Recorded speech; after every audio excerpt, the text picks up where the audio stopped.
Final moving update, the boxes are all gone. And I will say that I'm kind of impressed that it happened in under a month. Now there are a lot of boxes still in the basement, which is the pro side of having an unfinished basement. Everything that's not pretty is just gonna stack up down there. But I mean, I can't see the boxes, so I mean, technically they don't exist, right? Right.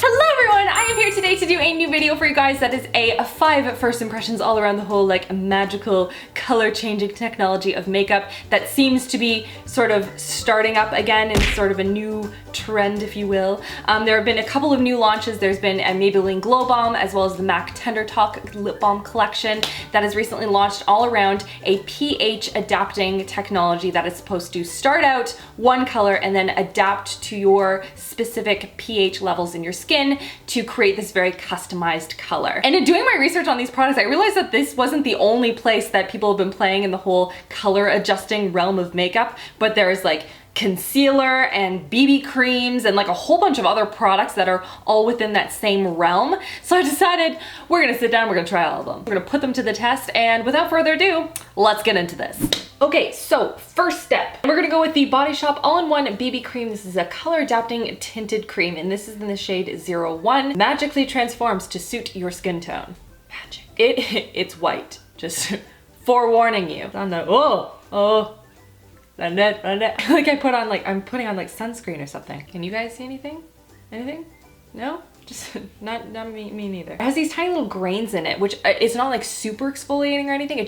I have this tiny little, like, it feels like beaded texture. Okay, so I'm gonna say I see a little bit of coverage here. It does seem to even everything out a little bit, but it is very sheer coverage and it is very hydrating. So if you have oily skin, do not go for this product. It is way too hydrating. I can feel it on the face. It feels like a very rich moisturizer on the skin. First impression, not super impressed with this. Next, we're going to go on to concealer, and this is the Almay Smart Shade Skin Tone Matching Concealer. This is in light. They have light, medium, and dark, I believe. And then from there, it kind of adjusts a little bit depending on your skin tone. Conceals minor imperfections on face and dark circles under eyes. Easy buildable coverage. Oil-free and hypoallergenic. All right, and it says on the front that it's doctor tested. All I can picture when they say that is like a bunch of doctors sitting in front of mirrors being like, no, yeah, I like the coverage. Add that on. All right, so that's one eye done and one eye not done. So it does have some coverage in it, and that's just one layer. All right, now I'm gonna try it on this like acne scar that I have on my chin here, because obviously the under eye is a little bit lighter than the rest of my face, so I'm gonna see if I cover this, if it's going to be darker. I don't know, it looks about the same color. What would you guys say? And also it's not really doing a huge job at covering that. I don't know what kind of minor imperfections they're talking about, but like, I feel like an acne scar is fairly minor. I mean, I have to say, under the eyes, it does a pretty good job at covering those dark circles. You can see this is 2 coats and this is 0. So I mean, like, it's doing a fairly good job without any color corrector in correcting those dark circles. So I will give them that.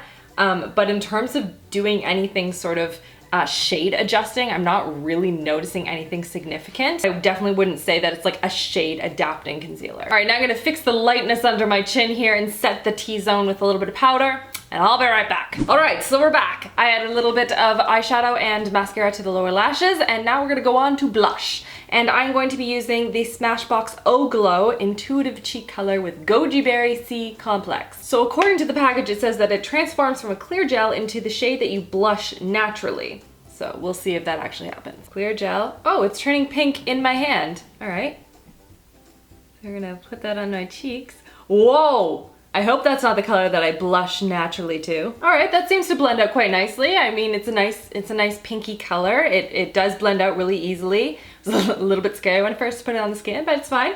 We're over it. But it feels like less shade adapting and more like it transforms on contact with air or skin to this bright pink color, and then you just kind of blend it out on your skin. You know what I'm saying? Like, it doesn't feel like it adjusts to your natural skin tone. All right, now we're gonna get into lips, and I'm super excited about this because these are all fairly new launches. So I tried a drugstore option as well as a high-end option. I purchased the MAC collection, what is this called? The Tender Talk lip balms, and these are all in shade adapting tones. And then the other one is the recently launched Maybelline Baby Lips Glow Balm. And I believe this isn't necessarily new, but it's new to Canada and the US. And this is in the color My Pink, and I think it's only 1 shade overall. So we're gonna test this out. I wanna see what this looks like on the lips. Is it similar to any of the other baby lips that I have, or a similar color in general? How does it feel? If it's worth it, you know, all that stuff. Oh, it does. It started out clear, And now it's going to this really nice sort of a pinky color. I mean, yeah, overall it's a really pretty color. It's very hydrating on the lips. I think it looks really, really nice. And it's interesting that it starts out almost clear and then sort of adjusts to this darker pink tone. And from what I've seen online as well is that it looks differently on everyone. So I'm gonna see what it looks like on the skin and compare it to another baby lips that I own. This is in Melon Mania, so I'm just kind of curious if this is gonna look very similar. And actually over time you can see that this one is actually much more pigmented than this one is, which is kind of interesting. Like, I mean, if you've run out of lip balm and you're looking for a nice one that has a little bit of a tint, I mean, it's a really pretty color. I don't think you necessarily need to go out and buy it if you already have a big slew of really pale, soft, petally pink lip balms. But it is a nice one and it's a nice formula and it feels really good on the lips. So let's wipe this off and see what the MAC ones are like. And this is in the color Play With Me, which is a bright red.